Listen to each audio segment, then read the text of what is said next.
The first thing you do is to plan everything on paper.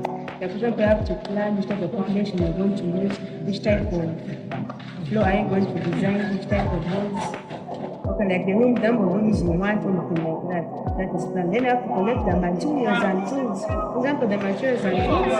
Those are the materials you have. You have cement, you have gravel, you have brick, you have mortars and materials. The tools you have the shovel, you have the spade, you have the trowel, you have the wheelbarrow, you have the spirit level, and very many others that use in construction.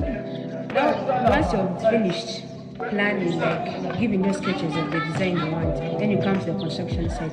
You come practically and you say that, okay, we have to learn how do they make a foundation, like how do they make the walls, how do they trench, all the stuff that you do in theory. So now take yourself as to whereby, even though you go outside there, you can practice anything, and you can be able to see like if you're constructing a house, you can be like, okay, now it's started from the foundation, now at this level, start like in houses you live in, you must know how it was built, so you can gain experience. We're going to use the tape measure, we're going to use pegs, we're going to use, we also want to have the profile boards, then also many other materials.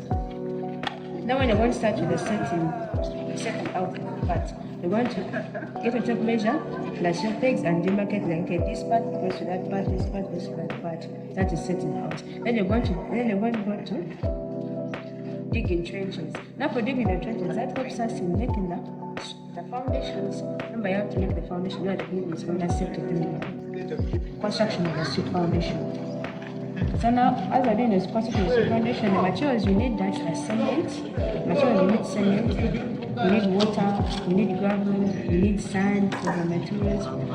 Then you come to the tools. Now the tools, you need the trowels, very many. Then you need the hoes, you need the spades, you need the shovels. In mixing concrete, you use the shovels and the spade. But also you can use the wheelbarrow, but here we use the shovels and the concrete. So now under the cement, now remember I told you the ratio is 1 to 2 to 6.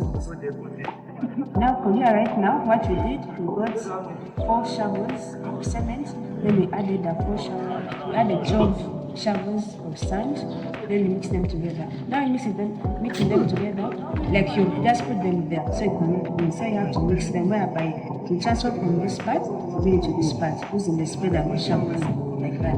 So after transferring it again, you bring it back, so it can become a uniform mixture, because you cannot just place it when it is scattered there. It has to be defined very well.